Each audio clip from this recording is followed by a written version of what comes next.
Well, for any chair, this becomes one of the better times of your tenure. It's when you get ready to turn it over to a new chair. Beginning in 2020, LeadingAge will be guided by a new chair.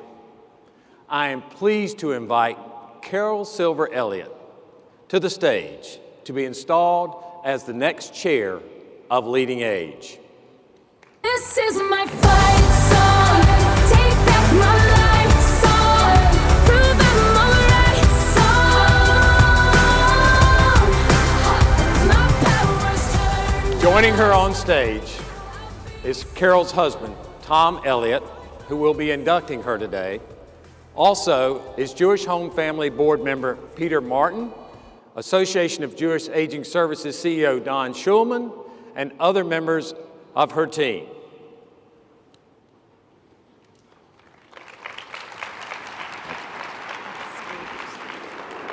Thank you. Stand over this way a little more. Okay. Carol, you have answered the call to the leadership by the LeadingAge Board of Directors. It's an important responsibility to carry out the fulfillment of the LeadingAge mission in a trustworthy and diligent manner. Please repeat after me. I, Carol Silver Elliott, I, Carol Silver Elliott, do solemnly swear do solemnly pledge to fulfill my duties as chair of the Board of Directors of LeadingAge to fulfill my duties as chair of the Board of Directors of LeadingAge to the best of my ability, to the best of my ability, with diligence and with concern with diligence and with concern for all members and the persons we serve. for all members and the persons we serve. By the privilege granted me, I now affirm you as the chair of LeadingAge.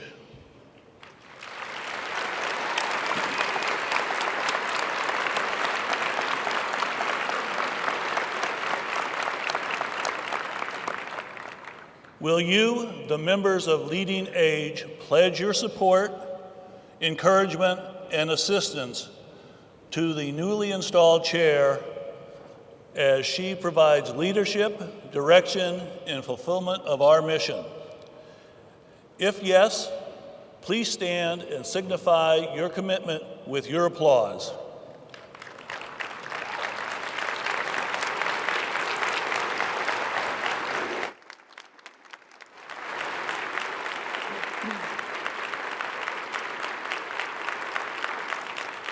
Good morning, and thank you so much.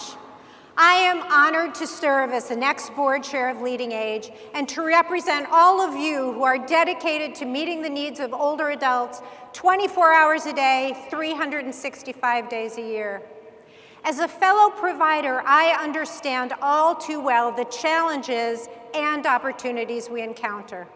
I'm grateful to Steve Fleming for his leadership over the last 2 years. It's been a true pleasure working with him. And while I don't have any football metaphors to share, sorry for those of you I'm disappointing, I assure you that I'll approach this role with the same level of enthusiasm, passion, and dedication. When I think about the role LeadingAge members play in our field, one word comes to mind: innovation. We are challenging the status quo every day, whether in our approach to not just person-centered, but truly elder-directed care, models of service delivery, and creative solutions to our workforce challenges. But we are simply not doing enough. Don't get me wrong.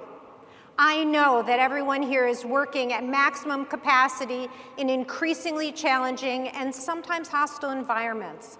But in 2030, there will be more than 78 million people over the age of 65, and we will not be ready to serve and support everyone who will need it. We need to think bigger, bolder, and without boundaries.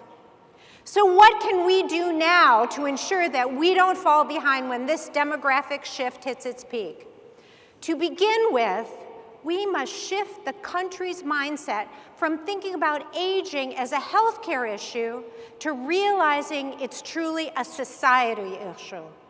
The former doesn't consider the lives people have lived, the families they have raised, the contributions not only they have made, but can continue to make. It categorizes people with normal age-related conditions as problems to be solved or fixed. It ascribes a one-size-fits-all approach to aging when we all know that it's far more complex. We must shape the discussions to include positive examples of how we care for our elders and to remind people that aging is part of all of our journeys. Then perhaps we can reframe the way people think about aging and along with it, improve the policies and regulations impacting our work. And there is no question that we must talk about ageism. It is a conversation that is long overdue and one that we as an organization and as advocates for older adults must lead. Ageism colors not just what we do, but how others perceive elders and our work. Ageism is insidious and its impact is very real. Ageism inhibits staff recruitment. Ageism clouds the public's view of what we do. Ageism negatively influences philanthropy. Ageism leads to onerous public policies. And ageism causes the millions of victims of elder abuse in this country to be ignored and abandoned to their fate. Ageism is working against all that we believe in. It paints aging as a disease that cannot be cured. It drives paternalism and reinforces the notion that older adults are a burden to their families and to society. Regardless of our date of birth, we are all entitled to be treated as individuals with respect and attention. We deserve the opportunity to express ourselves, to be addressed directly and not through a third party, well-meaning though they may be. None of us would choose to be marginalized or disenfranchised. Why would we allow it to happen to our older adults? So how do we begin to fight ageism? By calling it when we see it, in ourselves and in others. By thinking about the way we treat older adults, including the way we interact and the language we use. We are all individuals, regardless of age and ability. We need to remember that and to help others remember it as well. I have worked in aging services for 14 years, and it still enrages me to hear people slam our field and our work. How about you? When I hear the words nursing home, I think about compassionate staff helping our elders lead meaningful lives. I think about the work we do to enrich and enhance quality of life. I know you feel the same, but we are the exception and not the rule, and no wonder. The media have and continue to blast nursing homes and assisted living facilities and perpetuate negative and damaging stereotypes about you. I don't know about you, but I'm sick and tired of apologizing for the negative images of aging and aging services. At LeadingAge, we are the trusted voice, but we need to be a louder voice as well. We need to stand up for ourselves, for our elders, and for all of the providers who are doing a great job and transforming lives. And we must do this in lockstep to amplify our voices as one.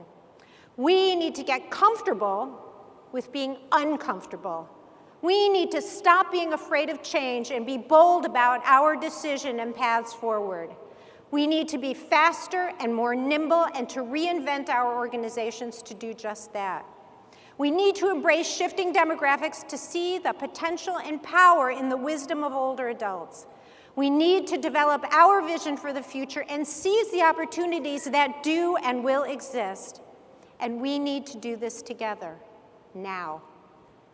I challenge all of you to dig deep, to find the will that matches your innovation, steadfast commitment to this field, and passion for the care of our elders.